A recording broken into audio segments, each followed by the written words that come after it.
dalam membaca Quran. Karena waktunya sangat singkat, mungkin langsung kita mulai aja Ustadz. Tafadol. Siap. Saya dikasih waktu sampai jam berapa, Mbak? Sampai subuh, Ustadz. Sampai subuh Ustadz ya? Subuh jam 4.12 ya? 4.15, 4.12. Sekarang 4.10, 4.11. Iya. 30 menit berarti ya. Nice, bentar. Bikin timer dulu. 3, 2, 1. Bunyinya kencang banget. Oke. Bismillahirrahmanirrahim. Assalamualaikum warahmatullahi wabarakatuh. Alhamdulillahi rabbil alamin. Wassalatu wassalamu ala asrafil anbiya'i wal mursalin wa ala alihi wassahbihi wa man da'a bida'watihi wa iltazama bitariqatihi wa tarasama khutahu jalala kidatan islamiyatan asasan fikratihi wa hakama syar'iyatan mikiasan ya'mali wa mastarani ahkami. Asyhadu an la ilaha illallah wa asyhadu anna Muhammadan abduhu wa rasuluhu la nabiyya ba'dah. Alhamdulillah, segala puji syukur kehadirat Allah Subhanahu wa taala, di mana di pagi yang indah ini, di awal hari ini Allah berikan kesempatan kita untuk menelaah ayat-ayatnya, berpikir tentang kebaikan-kebaikan yang ada di dalamnya, dan semoga betul bahwa booster di pagi hari ini akan menjadikan diri kita jauh lebih dekat kepadanya dan Allah ridho atas itu semua. Mari teman-teman sama-sama kita awali dengan basmalah sebelum kita masuk ke materinya. Bismillahirrahmanirrahim. Baik, seperti yang sudah saya pernah singgung di beberapa pertemuan sebelumnya, hari ini kita mau ngebahas tentang sebuah kisah yang ada di dalam Al-Quran terkait pemuda-pemuda luar biasa yang Allah catat di dalamnya. Kalau dilihat dari gambarnya harusnya teman-teman sudah bisa nebak lah ya. Ini kita mau ngobrolin tentang pemuda Al-Kahfi. Tadi juga sudah dibacakan suratul Kahfi mungkin untuk mengawali hari ini, dan saya ingin ngasih premisnya dulu tentang kisah ini. Jadi waktu itu kafir Quraisy itu bingung bagaimana cara memfitnah Rasulullah. Maka datanglah mereka kepada Yahudi-Yahudi yang ada di Yathrib, yang ada di Madinah pada saat itu, untuk bertanya gimana nih cara ngakalin Rasulullah biar kejebak gitu. Nah, mau di-prank Rasulullah. Maka Yahudi yang sangat cerdas dan juga punya keilmuan dari Alkitab yang mereka miliki berkata bahwa coba tanyakan 3 hal ini kepada Rasulmu atau kepada Muhammad. Kalau kemudian dia bisa menjelaskannya dengan gamblang, pasti teman-teman berpikirnya berarti dia nabi gitu. Harusnya memang begitu, tapi Yahudi ini juga ngakalin Quraisy. Jadi Yahudi tahu kalau misalkan sampai dia bisa menjawab dengan gamblang dia nabi, tapi dia bilang sama kafir Quraisy, kalau Muhammad bisa menjawab 3 pertanyaan ini dengan jelas, dengan clear, maka dia bukan nabi. Nah, jadi Quraisy mau ngeprank Rasulullah malah diprank sama Yahudi, kira-kira begitu. Datanglah kemudian kafir Quraisy ini menanyakan tiga hal tersebut pada Rasulullah. Apa 3 hal ini? Yang pertama adalah permasalahan tentang ruh. Yang kedua adalah kisah di mana ada seorang penguasa yang kekuasaannya meliputi timur dan barat. Dalam hal ini adalah cerita tentang Zulkarnain. Nah, yang ketiga itu adalah pembahasan tentang pemuda-pemuda yang Allah tidurkan di dalam gua. 3 pertanyaan ini kenapa menjadi tolak ukur Yahudi? Karena memang 3 hal ini di dalam Alkitab nggak jelas, ceritanya ngambang. Maka mereka berasumsi bahwa Nabi baru pasti akan mendatangkan kisah lengkapnya. Tapi ya, begitulah selalu ceritanya ketika ada orang yang mau membuat makar terhadap Allah. Allah sampaikan dalam Surah Ali Imran, misalkan ayat ke-54, wa makaru wa makarallah. Jadi orang-orang kafir itu ingin membuat tipu daya. Tetapi Allah lah yang kemudian membalas tipu daya mereka. Wallahu khairul makirin. Dan Allah itu sebaik-baik pembuat makar dalam tanda kutip. Artinya Allah juga mengikuti permainan Yahudi dengan tidak diberitahunya Rasulullah kita Muhammad SAW terhadap 3 perkara ini secara utuh. Perkara ruh kita nggak bisa bahas. Jadi ketika kalian bertanya tentang ruh, sesungguhnya ilmu tentang itu tuh ada di aku. Allah bilang begitu. Jadi itu juga nggak kebahas jelas. Yang kedua, perkara Zulkarnain juga masih banyak hal yang belum clear di situ. Sampai sekarang masih diperdebatkan sebetulnya temboknya yang mana.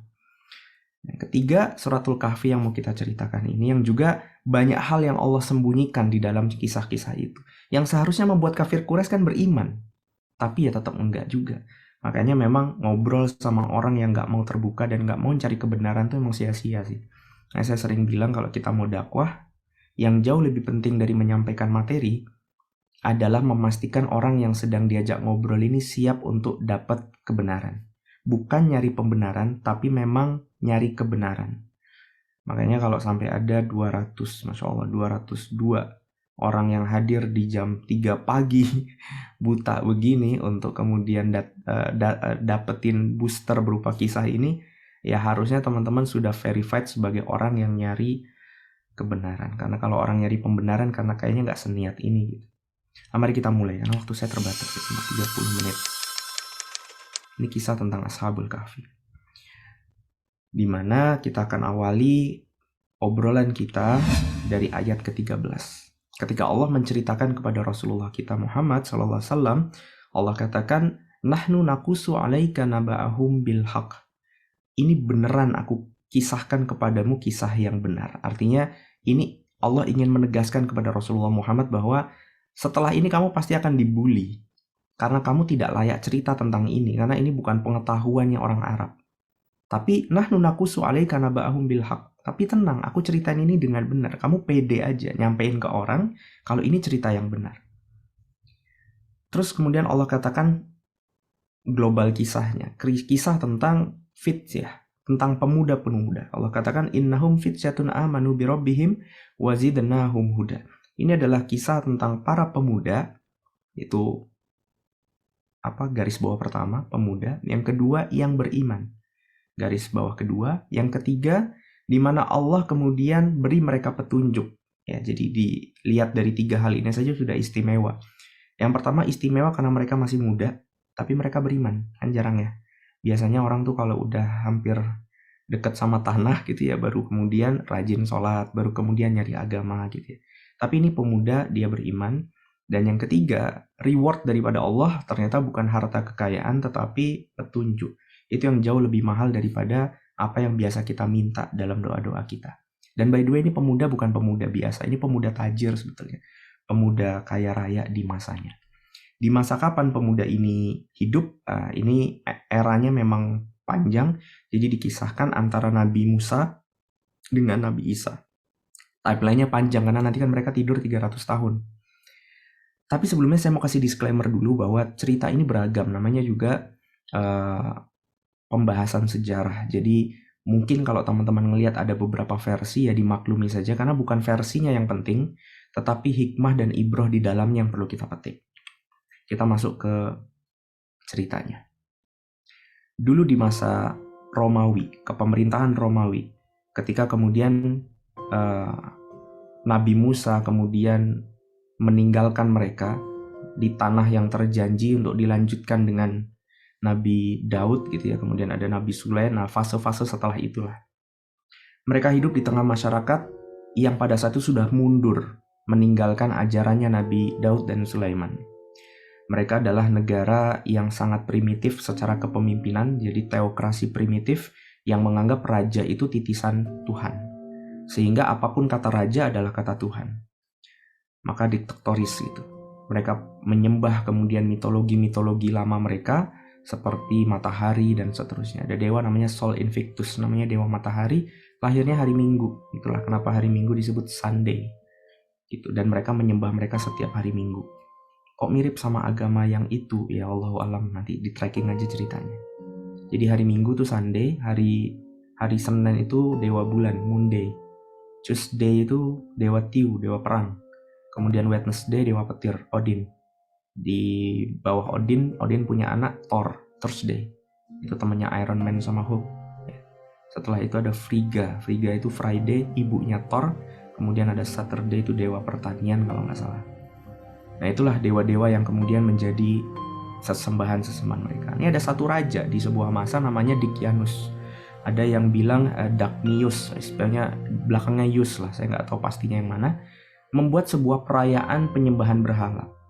Nah di tengah perayaan itu ternyata ada beberapa pemuda yang sebetulnya nggak saling kenal, ngerasa ini nggak benar nih, ini salah nih. Makanya mereka kemudian memisahkan diri dari kota, pergi ke sebuah tempat. Yang menariknya Allah pertemukan mereka di sana. Nah ini salah satu hikmah, bahwa orang baik tuh ketemu orang baik. Mereka kemudian Allah pertemukan di bawah pohon. Ada yang bilang 6, ada yang bilang 7. Kita ambil yang 6 aja. Jadi 6 pemuda ini kemudian datang berkumpul di sana, duduk di sana diem-dieman karena mereka nggak saling kenal dan takut kalau mereka menceritakan kenapa mereka di situ nanti ternyata salah satunya adalah Janus atau mata-mata, Jasus atau mata-mata. Akhirnya mereka diem-dieman lama, tapi akhirnya nggak kuat nanya juga, kamu ngapain di sini? Kalau kamu sendiri ngapain? Kamu ngapain? Setelah itu mereka akhirnya tahu bahwa mereka punya satu kesamaan. Mereka sama-sama beriman dan tidak suka dengan perayaan itu. Maka akhirnya mereka menyepakati untuk membangun rumah ibadah di situ. Ya, kita sebut saja masjid, tempat sujudnya mereka. Nah, disitulah kemudian mereka tercium oleh salah satu jasus yang kemudian berpatroli dan mereka ditangkap karena punya perilaku aneh, menyimpang, dan ini di luar masyarakat pada umumnya. Dibawa deh mereka kemudian ke raja pada saat itu. Tadi Dagnius atau Diknayus, terserah nanti mau disebutnya siapa ya. Datang mereka ke sana, ditanya sama raja itu. Nah, ini yang menarik. Dengan gagah berani, mereka kemudian menyatakan jati diri mereka. Padahal mereka ini ada di posisi yang terpojok. Raja mengenali mereka sebetulnya, karena mereka ini bukan kalangan pemuda biasa, ini pemuda kelas atas. Ya, anak-anak pengusaha besar di sana atau anak-anak pejabat di sana. Tapi mereka tetap berani. Di mana Allah kemudian katakan warabatna ala qulubihim, Allah kemudian meneguhkan hati mereka. Ifqamu faqalu rabbuna rabbus samawati wal ard, di mana akhirnya mereka harus berdiri menghadap si raja, kemudian mereka berkata bahwa Tuhan kami adalah Tuhan seluruh langit dan bumi. Kami sekali-kali tidak menyeru Tuhan selain Dia. Sungguh kalau kami ngelakuin itu, kami amat jauh dari kebenaran. Ini Masya Allah ya. Udahlah pemuda, beriman, kaya, dan dihadapkan kepada ketersudutan. Nanti kapan-kapan nggak usah deh. Ini saya cuma ngasih tahu karena saya sudah lihat reviewnya. Kalau kita nonton Squid Game itu nanti kita bisa tahu betapa orang itu kalau sudah dihadapkan dengan kematian itu bisa jadi evil gitu, bisa jadi evil ya, bisa jadi apa? Keburukannya itu bisa keluar. Yang tadinya sebetulnya nggak pelit jadi pelit banget. Yang tadinya sebetulnya nggak curang jadi culas sampai rela membunuh nyawa sahabatnya gitu. Pemuda ini Masya Allah, di hadapan raja yang siap menghukum, mereka tetap berkata dengan tegas. Mereka mengatakan bahwa aku adalah orang yang tidak mau beriman kepada sesembahan-sesembahan kalian, aku hanya beriman kepada Allah. Jadi, kata Rasulullah kan qolul haq walau kana murah. Jadi sampaikan sesuatu itu walau itu menyakitkan. Dan di sini mereka juga masuk ke dalam kategori orang-orang yang berjihad dengan sebaik-baiknya jihad. Rasulullah pernah bersabda afdhalul jihad kalimatu adlin inda sultanin jairin au amirin jairin. Jihad yang paling utama itu adalah mengutarakan perkataan yang adil di depan penguasa atau pemimpin yang zalim. Sebagaimana yang juga pernah disisahkan terkait Sayyidus Syuhada. Syuhada terbaik, pemimpin para syuhada itu adalah Hamzah bin Abdul Muthalib. Dan artinya ada yang bisa sekelas Hamzah bin Abdul Muthalib dan rajulun qala ila imamin jairin, atau dan orang-orang yang melawan penguasa yang kejam, di mana ia melarang dan memerintah, namun akhirnya ia mati terbunuh. Jadi ketika kita melihat kezaliman, apalagi di level yang sangat tinggi, dan kita masih berani mengucapkan kebenaran, dan ternyata Allah jadikan kita mati di atas jalan itu sebaik-baiknya syuhada, surga nggak usah ditanya lagi. Makanya kenapa banyak orang Palestina, banyak orang Suriah yang nggak mau pindah ke negara-negara Islam yang damai. Pernah ada satu orang kayak nggak punya tangan atau nggak punya kaki, diajak seorang ustadz untuk pergi ke Jakarta, yuk ngafal Qurannya di sana. Dia berkata apa? Enggak. Kenapa? Karena memang Jakarta atau Indonesia ini lebih aman, tapi kayaknya surga lebih dekat di sini. Nah, itu jawaban orang-orang yang ada di sana, Masya Allah. Kita bisa melihat bahwa ternyata di balik cobaan yang besar ada hasil yang luar biasa yang mereka miliki, yaitu iman.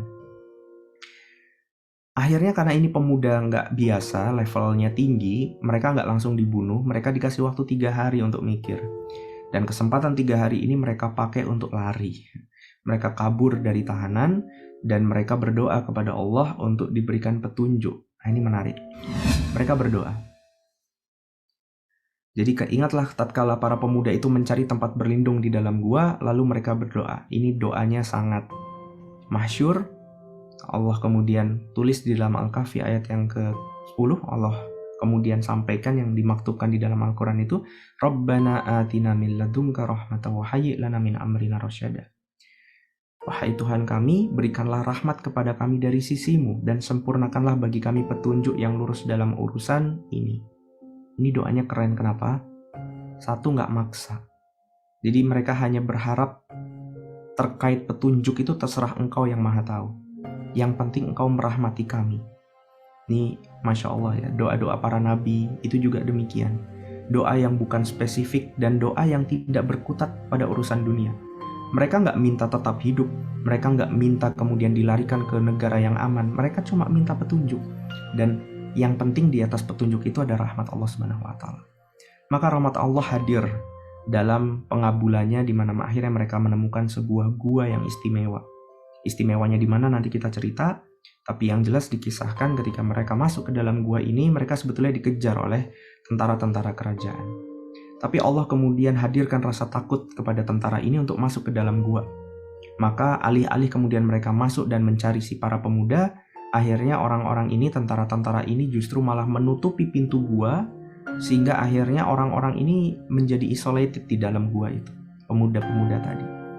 Mungkin mereka berpikir nanti yang penting kalau dilaporin, mereka sudah terkubur dalam gua, sudah begitu saja laporannya. Dan berita ini tersebar luas di kalangan masyarakat pada saat itu.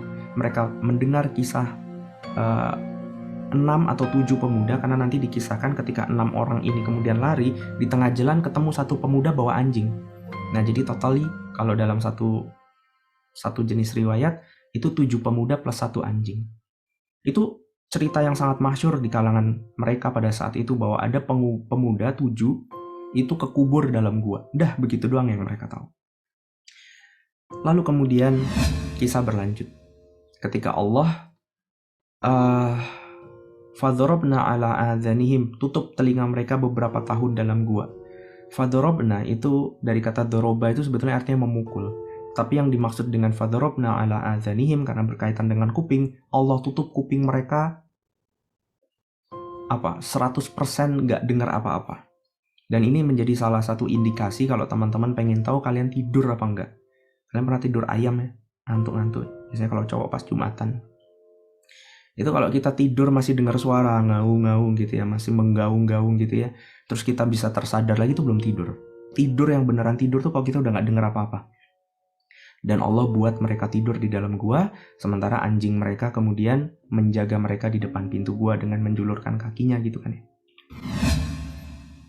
Walabithu fi kahfihim 300 sinina wasdadu tis'a. Mereka tinggal dalam gua selama 300 tahun dan ditambah 9 tahun lagi. Ini menarik karena pada saat itu tentu orang-orang di kalangan mereka menggunakan kalender Masehi yang kita pakai sekarang.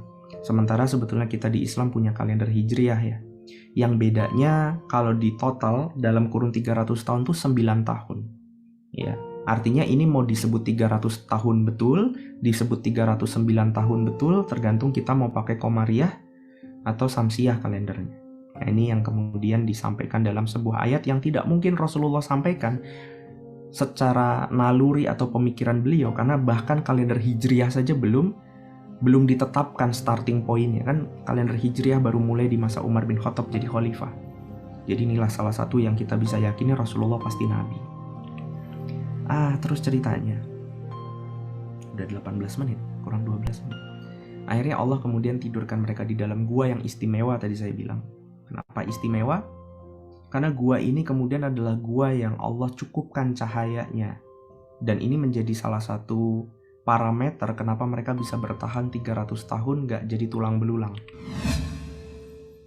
Jadi watara syamsa idza tala'at tazaru an kalfihim dzatal yamin gitu. Dan kamu akan melihat matahari ketika terbit itu condong dari gua mereka ke sebelah kanan.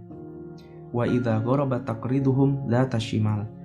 Dan kemudian matahari itu terbenam menjauhi mereka ke sebelah kiri, sedang mereka berada dalam tempat yang luas dalam gua itu. Wahum fi fajwatin min. Dzalika min ayatillah, dan ini adalah tanda-tanda kebesaran Allah. Jadi teman-teman, mereka itu disinari matahari itu rata, dan itu terjadi pagi dan sore hari. Ini yang menyebabkan tidak tumbuh jamur di dalam diri mereka, nggak diserang binatang-binatang buas, dan macam-macam yang kalau kita bisa ambil dari sains, dari segi sains. Maka kamu kemudian tidak akan mendapat petunjuk bagi siapapun yang disesatkan, kata Allah. Mayyadillahu fahuwal muhtad wa mayyudlil falang tajidalahu waliyyan mursyida. Dan barang siapa yang diberikan petunjuk, maka kamu tidak akan mendapatkan seorang pemimpin pun yang dapat memberi petunjuk kepada kamu. Kalau kita sudah disesatin sama Allah, ya nggak akan bisa diselamatkan. Tetapi kalau Allah sudah minta kita selamat, mau ada di dalam gua 300 tahun pun, Allah bisa selamatkan kita. Nah, inilah kemudian dorongan kepada kita, teman-teman, untuk tawakal ala Allah. Bertawakal, berpasrah diri kepada Allah itu adalah sebuah hal yang paling menyelamatkan. Karena di sini Allah tunjukkan bahkan di dalam gua tanpa makanan, tanpa air, Allah bisa pertahankan kehidupan pemuda-pemuda soleh ini dalam kurun 300 atau 309 tahun. Lah apalagi masalah kita yang cuma mungkin nunggak kartu kredit kalau ada gitu ya. Atau masalah kita ketika kita dikejar-kejar orang yang nggak kita sukai. Masalah kita ditipu, masalah kita perusahaannya bangkrut, di PHK. Kalau cuma segitu mah, nggak banding dengan apa yang pemuda Kahfi ini hadapi pada saat itu. Lalu ceritanya, hal ini juga kemudian dibenarkan, cerita tentang matahari tadi dibenarkan lewat sebuah hadis. Rasulullah pernah bersabda, kalau kita tidur di bawah sinar matahari yang menyinari sebagian daripada diri kita, itu kita diminta untuk berdiri, artinya beralih dari tempat itu, karena nggak sehat. Kalau kita tidur tapi kepanasan di satu sisi saja, itu nggak sehat. Itu nanti akan ada efek buruk di sisi kesehatan. Nah, disinilah kemudian kita bisa membayangkan bahwa tubuh pemuda Kahfi tadi disinari matahari dengan sempurna, silih berganti pagi dan sore hari. Kemudian banyak sebetulnya orang yang mencoba mencari gua ini. Dan ketika mereka pun menemui gua itu, dan mereka tahu ada beberapa orang yang tidur di dalamnya, mereka dibuat takut sama Allah. Sehingga akhirnya pemuda ini tidak terusik gitu kira-kira. Ketika dikatakan watahsabuhum aiqadha wa hum rukud, dan kamu mengira mereka itu bangun. Wa nuqallibuhum dzatal yamini wa dzatal shimal, padahal Allah membaringkan mereka bolak-balik. Kalian tahu kalau telur ayam itu kalau nggak dibolak-balik sama ayamnya, atau saat peternak ayam itu ini nernak telur itu dimasukin ke apa tuh namanya yang dikasih lampu itu kalau nggak dibolak-balik nggak jadi ayam. Artinya di sini ada juga secara sains bahwa dibolak-baliknya badan mereka ini membuat tubuh mereka tidak hancur. Jadi saking sebegitunya Allah menata dan menjaga mereka yang ada di dalam gua. Nah kan serem ya ngeliatin orang di dalam tidur tapi bolak-balik gitu ya. Maka kemudian nggak ada yang berani kemudian mengusik mereka. Dan yang menarik, wakal buhum basitun dhira'aihi bil wasit. Ini anjing sampai di-mention di dalam Al-Qur'an. Masya Allah. Ya kalau kita berbicara keluarga Imran saja sudah istimewa, sudahlah bukan nabi, bukan rasul, tapi dimention di dalam Al-Quran. Ini bukan manusia, anjing. Itu dimension. Dan diceritainnya sederhana banget, mengujurkan kedua lengannya di muka pintu gua. Ada yang nanya, itu ngomong-ngomong anjingnya ikut awet nggak ya? Iya, ikut awet 300 tahun. Ya, ini salah satu karomah yang kemudian terciprat ke si anjing, yang kenapa sampai disebut di dalam Al-Quran adalah karena si anjing ini adalah anjingnya pemuda Kahfi. Anjing yang menjaga para pendakwah. Anjing yang menjaga orang-orang mulia. Maka dari sini kita pun bisa membayangkan kalau diri kita ini hina, ayolah kita coba support para ulama, kita support para pendakwah, karena anjing pun yang melakukan ini di-mention di dalam Al-Quran. Lalu bagaimana kemudian derajat orang-orang yang mensupport dakwahnya Allah. Nah itu ibrah atau hikmah di balik cerita tentang anjing. Maka jika kamu menyaksikan mereka, tentulah kamu akan berpaling dari mereka dengan melarikan diri gitu, karena takut terhadap gua dan orang-orang di situ, pemuda-pemuda tadi. Akhirnya kurun waktu 300 tahun Allah bangunkan mereka. Wa kadzalika ba'atsnahum liyatasaalu bainahum, dan mereka saling bertanya. Kan tidurnya kayak lama banget gitu ya. Ya memang lama 300 tahun. Kemudian mereka berkata, qalu qailum minhum kam labistum. Kita ini udah tidur berapa lama gitu. Qalu labisna yauman aw ba'da yaum. Kayaknya sehari deh. Apa setengah hari ya? Mereka linglung semua. Gitu. Kemudian ada satu yang menyadari bahwa ini nggak penting karena qalu rabbukum a'lam. Karena yang paling tahu tuh ya cuma Allah. Udahlah, nggak usah dibahas. Sekarang kita nih lapar. Nggak usah bahas kita tidur berapa lama. Yang jelas kita lapar semua. Gimana nggak lapar 300 tahun?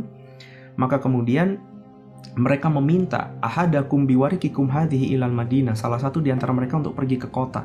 Dan tolong beli makanannya yang enak gitu. Karena kan mereka pemuda kaya. Privilege mereka beda lah. Mungkin mereka nyari sushi atau mereka nyari apa gitu yang mahal di pasar zaman itu, saya nggak tahu. Akhirnya dititipin duit. Salah satu mereka pergi dipesenin, tolong jangan sampai kasih tahu tentang kejadian ini kalau kita ada di gua. Gitu, janganlah sekali-kali menceritakan halmu kepada seorang pun. Pergi tuh satu orang di antara mereka ke pasar. Nyampe di pasar, sudahlah diem-diem gak pengen ngomong, tapi jadi malah ribut gara-gara duit yang mereka bayarkan. Lah gimana gak ribut? Karena duitnya udah gak laku. Gitu ya. Bayangin kalau misalkan di antara teman-teman pergi ke pasar zaman sekarang terus belanja pakai duit 500 yang ada gambar monyetnya, masih ingat nggak? Ya itu kan orang pasar keder. Ini ngapain bawa duit beginian, udah nggak laku, padahal itu cuma baru 20-an tahun yang lalu. Lah ini duit 300 tahun yang lalu siapa yang punya? Dan mereka sangat pede untuk, salah satu di antara mereka sangat pede untuk belanja dengan itu. Maka kemudian syoklah pedagang ini, dan karena semua masyarakat tahu cerita tentang pemuda yang dikuburkan, wah langsung ketahuan, berarti mereka hidup gitu. Langsung digeret, balik lagi ke istana. Dibawain lagi ke mereka kemudian akhirnya ke para raja yang ada di sana. Ini rajanya sudah ganti jauh 300 tahun, berarti mungkin ya ganti berapa ya? 3 atau 4 atau 5 kali kepemimpinan, saya nggak tahu berapa kali pemilunya di sana, tapi yang jelas udah ganti lah raja. Dan sebetulnya raja yang baik, raja yang sudah beriman sebetulnya. Cuma kan namanya tempatnya sama gitu kan ya, kerajaannya sama. Si pemuda ini deg-degan kalau raja ini juga sama tabiatnya kayak yang terdahulu. Maka akhirnya raja ini minta untuk ditemani ke gua, bertemu dengan para pemuda-pemuda yang lainnya. Karena nggak punya pilihan, akhirnya satu pemuda ini berangkat bersama tentara dan rajanya untuk sampai ke gua tempat mereka tidurkan Allah. Kemudian wakadzalika asarna alaihim liya'lamu anna wa'dallahi haqq. Dan demikian pula kami mempertemukan manusia dengan mereka agar manusia itu mengetahui bahwa janji Allah itu benar. Janji tentang bahwa Allah itu akan selalu menyelamatkan para pembela-pembelanya, dan bahwa kedatangan hari kiamat tidak ada keraguan padanya. Artinya ketika Rasulullah menceritakan ini kepada orang Quraisy, Rasulullah itu cuma ingin membenahi pikiran mereka yang salah tentang hari kiamat. Mereka kan nggak percaya. Gimana mungkin tulang belulang bisa bangun lagi? Ini jangankan tulang belulang, orang tidur 300 tahun Allah bisa kemudian bangkitkan lagi. Ini yang terjadi pada saat Rasulullah bercerita itu tadi. Ketika orang-orang itu berselisih tentang urusan mereka, orang-orang itu berkata dirikan sebuah, ini di masa yang setelahnya ya. Setelah cerita ini usai, nanti next kemudian pemimpin-pemimpin di rezim berikutnya akhirnya bersepakat untuk membangun masjid di sana. Konon katanya Umar bin Khattab pun membangun di masanya, kemudian Muawiyah atau di Bani Umayyah itu juga dibangunkan satu masjid. Jadi ada 2 masjid di sekitaran gua itu. Tapi tempatnya masih debatable sebetulnya. Banyak yang mengklaim bahwa masjidnya guanya di sini, guanya di situ. Tapi bukan itu yang penting. Ada satu hal yang menarik tentang ending cerita ini, bahwa ketika akhirnya mereka ditemukan di dalam gua, mereka minta waktu untuk ngobrol sebentar. Akhirnya mereka bertuju masuk ke dalam gua itu lagi. Raja dan para tentaranya nunggu di luar. Mereka berdiskusi, kita mau keluar nggak? Plus minus mereka timbang-timbang apa yang akan menjadi resiko ketika orang tahu mereka adalah pemuda yang dihidupkan 300 tahun. Dan karena solehnya mereka, di saat justru mereka sedang hidup-hidupnya itu, mereka meminta kematian kepada Allah Subhanahu wa Ta'ala. Mereka meminta kepada Allah untuk mewafatkan mereka saja, karena mereka takut diri mereka ini dikultuskan. Sebagaimana Nabi Isa yang dikultuskan jadi Tuhan. Mereka nggak mau kalau diri mereka dikultuskan menjadi sesuatu yang lain. Mereka berdoa kepada Allah, ya Allah, wafatkan kami di gua ini. Dan Allah kabulkan itu. Dengan ditiupkannya angin, kemudian 7 pemuda ini wafat di dalam gua, ditemukan oleh raja dan tentaranya, menjadi sebuah kisah yang akhirnya ditulis sempurna di dalam Al-Quran, dipertahankan sepanjang hayat. Ini cerita tentang pemuda Kahfi. Pemuda-pemuda yang tidak hanya kaya, mereka pendakwah, berani, dan mereka meminta rahmat Allah dalam bentuk apapun. Tidak maksa, Karena mereka tahu bahwa apapun yang Allah berikan tuh pasti yang terbaik. Gitu ceritanya. Saya masih punya 1,5 menit. Ada tambahan kredit title di cerita ini. Kan biar kayak Avengers ya. Ada tambahannya. Tambahannya adalah Allah tahu bahwa kisah ini akan menimbulkan perdebatan. Diskusi yang panjang. Termasuk Allah tahu bahwa di masa-masa setelahnya akan banyak orang yang kemudian mengobrolkan tentang ini. Sebentar ya, saya batuk dulu.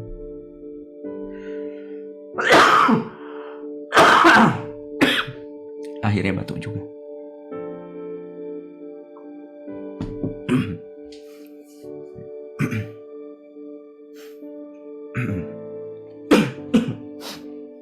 Sayaquluna salatatu rabi'uhum kalbuhum. Nanti ada orang yang akan mengatakan, jumlah mereka itu 3 orang, yang keempat tuh anjingnya. Wa yaquluna khamsatun sadisuhum kalbuhum. Enggak kok, jumlah mereka 5, yang keenam anjingnya gitu. Dan terus, wa yaquluna wasaminuhum kalbuhum. Sa'ah wasaminuhum kalbuhum. Enggak kok, jumlah mereka itu 7 gitu, dan yang ke-8 itu anjingnya. Jumlah mereka adalah 5 orang, yang ke-6 anjingnya sebagai terkaan terhadap barang yang gaib, dan yang lain lagi bilang enggak, jumlah mereka 7, yang ke-8 anjingnya. Maka katakanlah Tuhanku lebih mengetahui jumlah mereka. Tidak ada orang yang mengetahui bilangan mereka kecuali sedikit. Karena itu janganlah kamu Muhammad SAW bertengkar tentang hal mereka, kecuali pertengkaran lahir saja, dan jangan kamu menanyakan tentang mereka kepada seorang pun di antara mereka, karena cuma Allah yang tahu ceritanya. Maksudnya adalah banyak orang gak penting di dunia ini dalam bertanya. Kalau urusan kayak gini diistilahkan dengan nama kepo. Keep everything apa gitu ya singkatannya. Pokoknya pengen semuanya itu tahu gitu. Yang penting tuh bukan jumlahnya. Yang penting tuh bukan anjingnya yang selonjoran.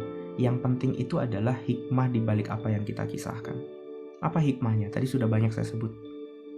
Salah satunya adalah bahwa orang baik itu akan Allah kumpulin. Maka besok kalau teman-teman hijrah, teman-teman harus pede bahwa sebagaimana pemuda Ashabul Kahfi, Allah akan pertemukan kalian dengan orang-orang baik yang ada di atas jalan yang sama.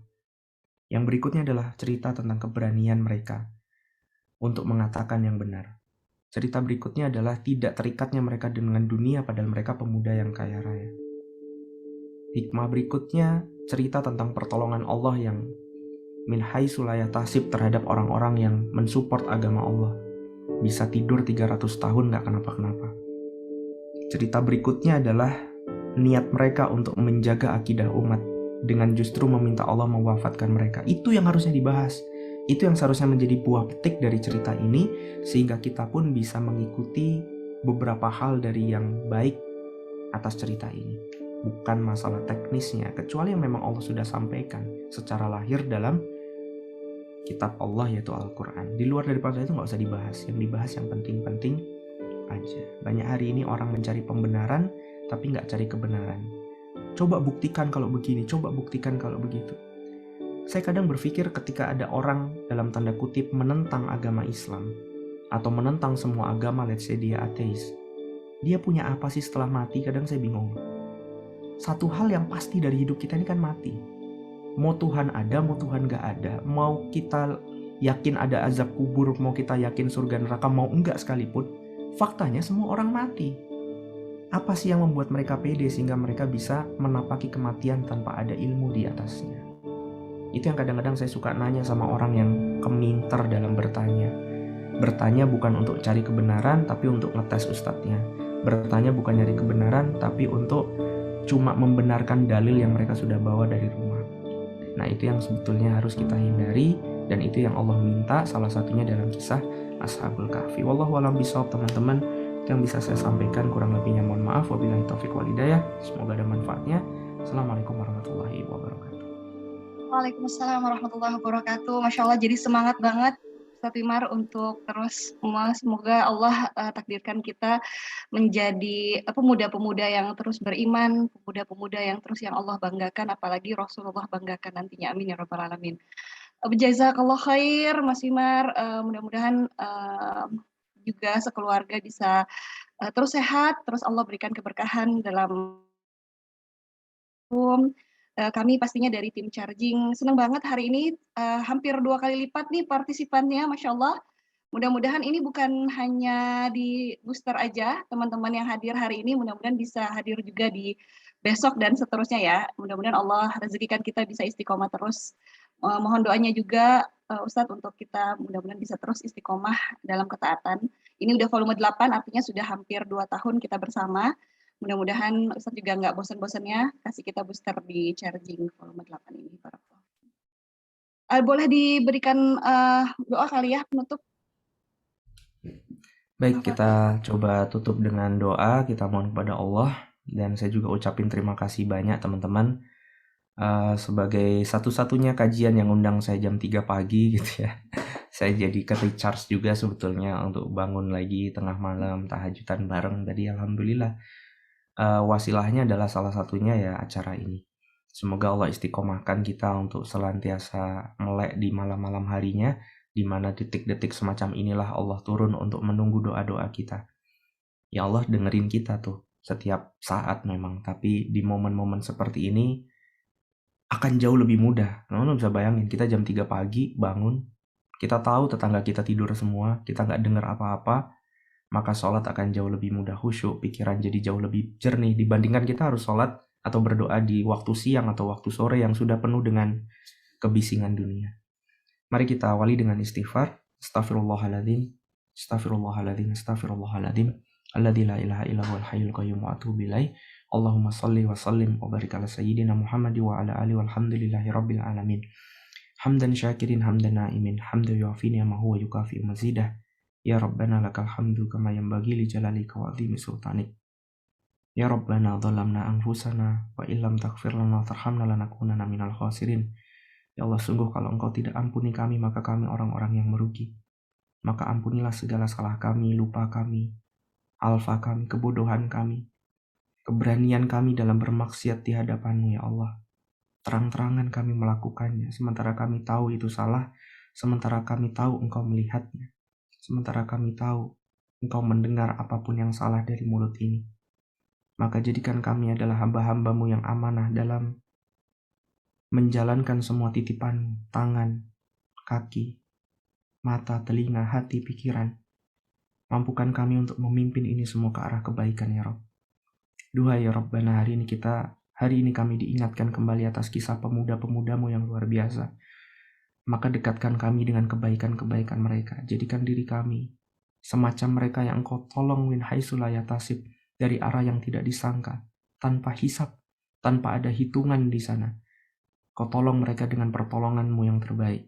Dan jadikan kami pribadi yang tawakal, pribadi yang senantiasa berdakwah, pribadi yang tidak lupa karena dunia, pribadi yang senantiasa hanya menggantungkan segala urusannya kepadamu, sehingga apapun yang Kau berikan kami ridho ya Allah. Apapun yang Kau tunjukkan kami ikhlas ya Allah. Bukan pribadi yang senantiasa berkutat dengan urusan dunia tanpa henti, menghabiskan waktu demi waktu hanya untuk bertahan hidup, sementara binatang pun melakukannya. Maka jadikan kami lebih daripada itu. Jadikan kami sebaik-baik makhluk yang ada di muka bumi ini dengan iman dan takwa kami. Ya Rabbana, atas segala hajat yang kami miliki. Ada yang mungkin punya hutang, ada yang mungkin belum punya keturunan, ada yang mungkin keluarganya berantakan, ada yang mungkin kemudian ribut dengan banyak orang, ada yang kena fitnah, ada yang usahanya belum lancar, ada yang dakwahnya belum terbagi karena habis untuk urusan yang lainnya. Ada yang ilmunya masih terbatas karena memang tak ada waktu untuk belajar. Ada yang sholatnya belum khusyuk karena memang terburu atas sesuatu yang lain. Maka berikan petunjuk-Mu yang terbaik ya Rabb. Terserah Engkau yang terbaik menurut-Mu. Rabbana atina min ladunka rahmatan wa hayyi lana min amrina rasyada. Kami ridho atas apapun yang Kau tuntunkan, atas asal itu Engkau ridhoi dan baik di mata-Mu ya Rabb. Berikan kami jalannya dan mampukan kami untuk menapainya. Datangkan guru-gurunya, temani kami dengan lingkungan yang baik, istiqomahkan kami, hidupkan kehidupan kami dengan sunnah-Mu, hidupkan waktu-waktu kami dengan waktu yang bermanfaat, dengan dakwah di atas jalan-Mu. Ya Rabbana atina fid dunya hasanah wa fil akhirati hasanatan wa qina adzabannar. Wadkhilnal jannatal ma'al abrar ya aziz ya ghafar ya rabbal alamin. Subhanaka rabbika rabbil izzati amma yasifun wa salamun alal mursalin walhamdulillahi rabbil alamin. Amin ya rabbal alamin. Teman-teman makasih banyak atas waktunya. Wabillahi taufiq wal hidayah. Assalamualaikum warahmatullahi wabarakatuh. Waalaikumsalam warahmatullahi wabarakatuh. Jazakallah khair, Mas Umar. Kita masuk subuh, pas banget. Izin untuk menutup dulu kajian ini, booster pagi hari ini. Kita tutup teman-teman dengan astagfirullahaladzim, astagfirullahaladzim, astagfirullahaladzim. Subhanakallahumma bihamdika, asyhadu an la ilaha illa anta, astaghfiruka wa atubu ilaik. Sampai ketemu lagi besok. Barakallahu fikunna. Assalamualaikum warahmatullahi wabarakatuh. Waalaikumsalam.